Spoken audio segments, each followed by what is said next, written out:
Video में दिखाया जाने वाला मंजर कुछ दोस्तों का है जो ऑफिस के काम के सिलसिले में इस जंगल में आते हैं। इनका एक दोस्त जिसका नाम राघव था, उसके कंधों पे सबके बैग टंगे होते हैं। बैग टांगने की वजह से वो थक जाता है, इसीलिए वहाँ पे थोड़ी देर वो पानी पीने के लिए बैठ जाता है। लेकिन तभी उसको अपने पीछे से किसी के कदमों की आहट सुनाई देती है। जैसे ही वो पीछे मुड़ के देखता है तो कोई शाही लिबास पहने उसके पीछे खड़ा होता है। वो ये देख के चौंक जाता है क्योंकि उसकी पीठ पर एक अजीब सा जानवर नुमा आदमी चढ़ा सो रहा था। राघव फौरन घबराकर अपनी जगह से उठता है और उस शख्स के पास जाके पूछता है कि तुम कौन हो और ये तुम्हारी पीठ पर ये क्या चीज है जो तुम्हारे पीठ पे चढ़ी हुई है। तो वो शख्स कहता है कि हम राजा विक्रम है और ये मेरा बेताल है। फिर वो शख्स जिसका नाम विक्रम था वो राघव से कहता है कि लो संभालो इसे। जैसे ही विक्रम राघव से कहता है तो बेताल उसके कंधे से उतर के राघव के कंधों पे चढ़ जाता है। तो राघव ये देख के बहुत परेशान हो जाता है और राजा विक्रम से कहता है कि ये आपने क्या किया, इसको मेरी पीठ पे क्यों चढ़ा दिया, इसको उतारें, ये बहुत वजनी है, मुझसे इसका वजन बर्दाश्त नहीं हो रहा। ये कह के वो काफी उसको झटकता है और उतारने की कोशिश करता है। फिर राजा विक्रम राघव से कहते हैं कि अगर तुमने इसको उतारने की कोशिश की तो तुम्हारा सर फट जाएगा। ये सुन के राघव बहुत घबरा जाता है और ये कह के विक्रम वहाँ से चला जाता है। राघव अब बहुत परेशान था। कुछ देर में राघव के दोस्त भी वहाँ आ जाते हैं, लेकिन राघव के दोस्तों को उसके कंधे पर कुछ भी नजर नहीं आता। दूसरा दिखाया जाने वाला मंजर राघव के घर का है। वो किसी न किसी तरीके से अपने घर आ जाता है। राघव के कंधे अब बहुत भारी हो रहे थे, उससे इसका वजन बर्दाश्त नहीं हो रहा था। उसका ख्याल था कि घर पहुंचकर मेरी बीवी को ये नजर आ जाएगा। जैसे ही वो घर पहुंचता है तो उसकी बीवी उसको काफी हैरान होकर देख रही होती है। राघव समझता है कि शायद मेरी बीवी को मेरे कंधे पे ये शख्स नजर आ रहा है। फिर राघव अपनी बीवी से कहता है क्या तुम्हें नजर आ रहा है मेरी पीठ पर कुछ? तो उसकी बीवी कहती है कि हाँ मुझे नजर आ रहा है। तो पूछता है क्या नजर आ रहा है? फिर उसकी बीवी कहती है कि तुम्हारे कंधा फटा हुआ है, ये तुमने क्या हालत बना रखी है, इतनी मिट्टी भी लगी हुई है, जाओ अपने कपड़े चेंज करो, उफ मैं तो तुमसे परेशान हो गई। ये कह के वो वहाँ से चली जाती है। ये सुन के राघव काफी परेशान होता है और अपने कमरे में आ जाता है। जैसे ही वो कमरे में आता है वहाँ बेताल जाग जाता है। बेताल को जागता देखकर राघव काफी खुश हो जाता है कि अब शायद ये मेरे कंधे से उतर जाएगा। तो वो उससे कहता है कि तुम मेरे कंधे से उतर जाओ। तब बेताल कहता है क्या तुम्हें विक्रम ने बताया नहीं था कि तुम जैसे ही मुझे जमीन पे रखोगे तुम्हारा सर फट जाएगा? और हाँ मेरी एक बात कान खुल के सुन लो, मैं हर 1 घंटे में तुमसे एक पहेली पूछूंगा। अगर तुमने मेरी पहेली का सही जवाब नहीं दिया तो यहाँ तुम्हारे घर में मौजूद एक एक चीज मैं गायब कर दूंगा। हर पहेली पे एक चीज गायब होगी। अगर तुम मुझे सही जवाब दोगे तो तुम्हारी कोई चीज गायब नहीं होगी। ये सुन के तो राघव और भी ज्यादा परेशान हो जाता है और फिर बेताल उससे एक पहेली पूछता है और कहता है कि काली बिल्ली का देखना कब अपशकुन होता है। राघव तो बेताल की वजह से पहले ही परेशान था, इसकी पहेली सुन के और परेशान हो जाता है। तो राघव कहता है कि मुझे नहीं आ रहा इस पहेली का जवाब। फिर बेताल कहता है लो अब इसके लिए तुम तैयार हो जाओ, तुमने मेरी पहेली का जवाब नहीं दिया, अब सजा भुगतो। जैसे ही वो कहता है कि उसके हाथ की घड़ी अचानक से गायब हो जाती है। वो ये देख के बहुत परेशान होता है और कहता है कि ये मेरी बहुत कीमती घड़ी थी। फिर बेताल कहता है कि चलो अब तुम दूसरी पहेली के लिए तैयार हो जाओ, अगर तुमने मेरी दूसरी पहेली का भी जवाब नहीं दिया तो एक चीज और गायब कर दूंगा। ये कह के वो अपनी दूसरी पहेली पूछता है और कहता है कि ये बताओ वो कौन सी चीज है जिसे हम जितना ज्यादा लेते हैं वो उतना ही पीछे छूटता जाता है। राघव इसकी दूसरी पहेली का भी जवाब नहीं दे पाता और वो उसकी एक अंगूठी गायब कर देता है। राघव ये देख के बहुत परेशान होता है और बेताल से कहता है कि तुम ऐसा मत करो, तुम ये सब बहुत गलत कर रहे हो। इतने में उसकी बीवी आ जाती है और उससे कहती है कि राघव तुम अभी तक सोए नहीं और अपना हुलिया देखो तुमने क्या बना रखा है, भूत लग रहे हो तुम बिल्कुल। तो राघव उस पे कहता है कि भूत नहीं लग रहा, भूत लग गया है। लेकिन उसकी बीवी फिर भी नहीं समझ पाती है और वहाँ से चली जाती है। अक्सर बेताल राघव को सोने भी नहीं देता था। जैसे ही राघव सोने लगता बेताल उसको जगा देता है और फिर उससे पहेली पूछने लग जाता है कि 3 दिनों के नाम बता, वो भी बगैर नाम लिए। राघव की कुछ समझ में नहीं आ रहा होता है, वैसे ही वो थका हुआ होता है और परेशान होता है। तो राघव उसको कहता है कि मुझे नहीं मालूम। फिर बेताल राघव को पहेली का जवाब न देने की वजह से सजा देता है। वो उसकी वाइफ की खूबसूरत पेंटिंग जो दीवार पर लगी हुई थी वो गायब कर देता है। राघव ये देख के बहुत परेशान हो रहा था, क्योंकि आहिस्ता आहिस्ता बेताल अपनी पहेलियां पूछता जा रहा था और जवाब न देने की सूरत में घर की एक एक चीज गायब करता जा रहा था। राघव बहुत परेशान हो चुका था। फिर वो दूसरे दिन जब ऑफिस जाने लगता है तो बेताल उससे एक और पहेली पूछता है और कहता है कि बताओ वो क्या चीज है जो तेरी है लेकिन इस्तेमाल दूसरा करता है।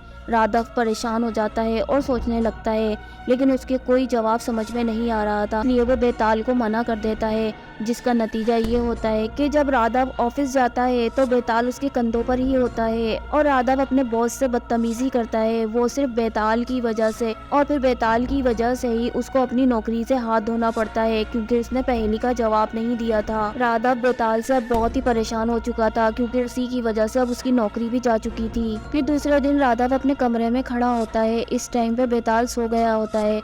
उसकी बीवी उसके कमरे में आती है और उससे पूछती है कि राघव तुम्हें क्या हो गया है, तुम क्यों इतना परेशान रहने लगे हो, आखिर क्या मसला है।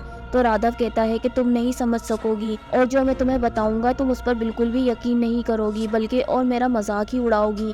लेकिन उसकी बीवी कहती है कि नहीं, मुझे बताओ आखिर मसला क्या है। फिर राघव अपनी बीवी से कहता है कि मेरे कंधे पे जो चीज है उसका नाम बेताल है और वो विक्रम का भाई है। विक्रम अपना बोझ मुझ पे डाल के चला गया है। ये उस वक्त की बात है जब मैं जंगल में प्रोजेक्ट के सिलसिले में गया था। जब से ये मेरे कंधे पे सवार है, अब ये विक्रम के कहने पर ही उतरेगा। मैं विक्रम को कहाँ ढूंढूं, मुझे नहीं पता कि वो कहाँ मिलेगा और मेरी इससे जान छूटेगी कि नहीं छूटेगी। ये सुन के उसकी बीवी थोड़ा हंसती है, क्योंकि राघव की बीवी को ऐसा लग रहा था कि नौकरी छूटने की वजह से राघव को स्ट्रेस हो गया है, इसलिए वो बेकी बेकी बातें कर रहा है। तो वो राघव से कहती है कि आप थोड़ा सा रेस्ट कर लें, फिर हम बाद में बात करते हैं।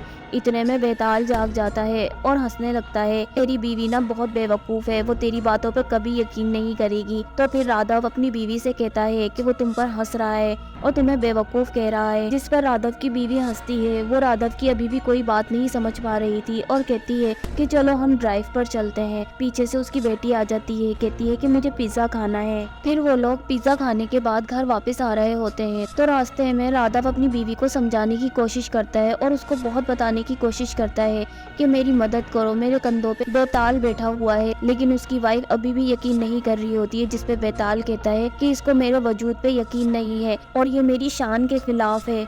अभी यकीन आ जाता है, अपनी बीवी से कहो कि मेरी पहेली का जवाब दे। फिर वह राघव से एक पहेली पूछता है कि बताओ वो कौन सी चीज है जिसके पंख नहीं होते लेकिन फिर भी उड़ जाता है। राघव और उसकी बीवी इसकी पहेली का जवाब नहीं दे पाते। बेताल को अपनी पहेली का जवाब नहीं मिलता तो वह उनकी कार गायब कर देता है। उसकी बीवी ये देख के बहुत परेशान हो जाती है और उसकी बातों पे यकीन करने लग जाती है। वो राघव से कहती है कि ये कार कहाँ गई। तो राघव कहता है कि ये बेताल के काम है, हमने उसकी पहेली का जवाब नहीं दिया तो इसने हमारी कार गायब कर दी। उसकी बीवी ये सुन के बहुत परेशान हो जाती है और कहती है कि हमें इसका कुछ करना पड़ेगा, जिसपे बेताल कहता है कि तेरी बीवी बहुत होशियार बन रही है, चल अपनी बीवी से कहे कि एक और पहेली का जवाब दे। फिर बेताल कहता है कि वो क्या चीज है जो ऊपर भी जाए नीचे भी जाए, न हिलती है न डुलती है। फिर राघव अपनी बीवी से कहता है कि उसने एक पहेली पूछी है, वो क्या चीज है जो ऊपर भी जाए नीचे भी जाए, न हिलती है न डुलती है। फिर राघव की बीवी थोड़ा सोचती है और फिर उसको जवाब देती है और कहती है कि इसका जवाब है सीढ़ी, जो ऊपर भी जाती है और नीचे भी जाती है, न हिलती है न डुलती है। इसका जवाब सुन के बेताल कहता है कि वाह, तेरी बीवी बहुत दिमाग वाली है, इसने मेरी पहेली का बिल्कुल सही जवाब दिया है, अब मुझे नींद आ रही है। ये कहने के बाद वो सो जाता है। बेताल के सोने के बाद राघव की बीवी राघव से कहती है कि ये मुसीबत जहाँ से शुरू हुई थी वहीं खत्म होगी, बताओ मुझे कि वो राजा विक्रम तुम्हें कहाँ मिला था। फिर वो अपनी बीवी को कहता है कि हाँ, तुम बिल्कुल ठीक कह रही हो, चलो मेरे साथ, मैं तुम्हें दिखाता हूँ। ये कह के वो दोनों उसी जंगल में पहुँच जाते हैं जहाँ राजा विक्रम और बेताल इन्हें मिला था। जंगल में पहुँचकर राजा विक्रम को ये दोनों काफी आवाजें लगाते हैं, लेकिन राजा विक्रम इन दोनों को नहीं मिलता। फिर ये दोनों मजबूरन घर वापस आ जाते हैं। राघव अपने घर को देखता है, राघव के घर में अब कुछ नहीं बचा था। राघव अपने घर को देख के बहुत अफसोस कर रहा होता है। फिर एक दिन राघव राजा विक्रम को ढूंढने घर से बाहर निकला होता है कि राघव को राजा विक्रम एक कार में जाता हुआ नजर आता है। वो उसके पीछे पीछे उस जगह पहुंच जाता है जहां राजा विक्रम गया था। वो राजा विक्रम को काफी आवाजें देता है, फिर उसके करीब जाके कहता है कि राजा विक्रम, आप अपने बेताल को क्यों नहीं लेते, इसको मेरे कंधों से उतारें, इसने मेरा सब कुछ खत्म कर दिया है, इसकी पहेलियां मेरा सब कुछ कुछ खा गई है, मेरी नौकरी, मेरे घर का सामान सब कुछ खत्म हो गया है, मैं रोड पर आ गया हूँ। वो राजा विक्रम से मिन्नतें करता है, लेकिन राजा विक्रम उसका एक भी जवाब नहीं देते और खामोशी से वहाँ से चले जाते हैं। जब वो घर आता है तो बेताल कहता है कि राजा विक्रम अपना मुंह नहीं खोलेगा, क्योंकि उसको पता है कि उसने अगर अपना मुंह खोला तो मैं उड़ जाऊंगा और जाके दरख्त से उल्टा लटक जाऊंगा, फिर राजा विक्रम को मुझे लेने आना होगा। राजा विक्रम अभी ऐसा कुछ भी नहीं करेगा। बेताल की बात सुन के राघव बहुत परेशान हो जाता है। फिर बेताल कहता है कि मेरी एक और पहेली का जवाब दो। तो राघव कहता है कि अब क्या बचा है, अगर मैंने पहेली का जवाब नहीं दिया तो मेरे पास क्या है तुम्हें देने के लिए। वो कहता है तुम्हारे पास तुम्हारी बेटी। वो मना भी करता है, लेकिन बेताल नहीं मानता और अपनी पहेली पूछता है और कहता है कि बताओ वो कौन सी चीज है जो शीशे से भी पतली है, नाम लेते ही टूट जाती है। वो दोनों तो पहले ही घबराए हुए थे, इसकी पहेली का जवाब सोचते हैं लेकिन जवाब नहीं दे पाते, जिस पर बेताल उनकी बेटी को गायब कर देता है। राघव की बीवी ये देख के बहुत परेशान होती है और रोके कहती है कि मेरी बेटी को वापस ले आओ। बेताल से काफी गिड़गिड़ा के इल्तिजा करती है। फिर बेताल कहता है कि 2 घंटे देता हूँ, मेरी पहेली का जवाब दो तो तुम्हारी बेटी तुम्हें वापस मिल जाएगी। और ये कह के वो सो जाता है। फिर उसकी बीवी कहती है कि हमें कुछ भी करके अपनी बच्ची को वापस लेकर आना है, इसके जागने से पहले हमें राजा विक्रम को ढूंढना होगा। चलो राजा विक्रम तुम्हें कहाँ मिले थे, मुझे लेके चलो, मैं उनसे इल्तिजा करूंगी। मैंने उनके बारे में पढ़ा है कि राजा विक्रम बहुत नेक दिल हस्ती है, मैं उनसे इल्तिजा करूंगी, वो मेरी बात जरूर मानेंगे। चलो तुम मुझे राजा विक्रम के पास लेके चलो। फिर राधा उसको राजा विक्रम के पास लेके जाता है तो उसकी बीवी राजा विक्रम से हाथ जोड़ के इल्तिजा करती है और कहती है कि आप अपने बेताल को मेरे शौहर के कंधों से उतार लें, इसको वापस ले लें, इसने हमारा सब कुछ खत्म कर दिया है। और कहती है कि इसकी पहेलियों का जवाब देते देते आज हमने अपनी बेटी को भी खो दिया है। वो काफी इल्तिजाएं करती है। उसकी बीवी कहती है कि हमने तो सुना है कि आप बहुत नेक दिल शख्स है, आप तो किसी के साथ भी कोई गलत नहीं होने देते, और आज आपने हमारे साथ इतना बड़ा धोखा किया है। आपने अपने बेताल को मेरे शौहर के कंधों पर डाल दिया और खुद चले गए, ऐसा कैसे कर सकते हैं। और हमारी बच्ची बेताल की वजह से गायब हुई है, बेताल से कहें कि मेरी बच्ची मुझे लौटा दे। वो उसके आगे बहुत गिड़गिड़ाती है और रो रो के इल्तिजा करती है, जिससे राजा विक्रम का दिल मोम हो जाता है और वो बेताल से कहता है कि जल्दी कर, वापस कर इनकी बच्ची, तूने ये क्या किया, मैंने तुझे इसलिए तो नहीं छोड़ा था। तब बेताल राजा विक्रम से कहता है कि ऐसे कैसे छोड़ दूं, मेरे भी कुछ उसूल हैं, पहले मेरी पहेली का जवाब दो, मैं छोड़ दूंगा इनकी बच्ची को। तो राजा विक्रम कहता है क्या है तुम्हारी पहेली, मुझे बताओ, मैं तुम्हारी पहेली का जवाब दूंगा। तो बेताल कहता है कि मेरी पहेली है कि क्या है वो चीज जो शीशे से भी पतली है और नाम लेते ही टूट जाती है। फिर राजा विक्रम कहता है कि वो खामोशी है। अपनी पहेली का जवाब सुन के वो उसकी बेटी को वापस कर देता है और वहाँ से उड़ जाता है। फिर राजा विक्रम अपनी असली हालत में आ जाते हैं और कहते हैं कि मुझे अपने बेताल के पास जाना होगा, मैं सिर्फ दुनिया को देखने आया था कि ये दुनिया कैसी है। यहाँ आके मैंने देखा कि आज की दुनिया के लोग झूठ और फरेब में ज्यादा घिरे हुए हैं, सच्चे और ईमानदार लोग बहुत कम हैं। लेकिन तुम दोनों ऐसा मत करना, इस जिंदगी को बहुत सुकून और आराम से जीना और कभी किसी को धोखा मत देना। फिर राजा विक्रम कहते हैं कि अच्छा मैं चलता हूँ, मेरा बेताल मेरा इंतजार कर रहा होगा। ये कह के राजा विक्रम वहाँ से चले जाते हैं। वो दोनों बहुत खुश थे क्योंकि उन दोनों को उनकी बेटी मिल चुकी थी और बेताल जैसी आफत से उन दोनों ने छुटकारा पा लिया था। तो प्यारे व्यूअर्स, कैसी लगी आपको मेरी ये हॉरर स्टोरी? अगर आपको मेरी स्टोरीज पसंद आती हैं तो लाइक, शेयर और सब्सक्राइब जरूर किया करें और एक प्यारा सा कमेंट भी कर दिया करें, इससे हमारी हौसला अफजाई होती है। तो चलें चलती हूँ, फिर मिलूंगी अपनी नेक्स्ट वीडियो में।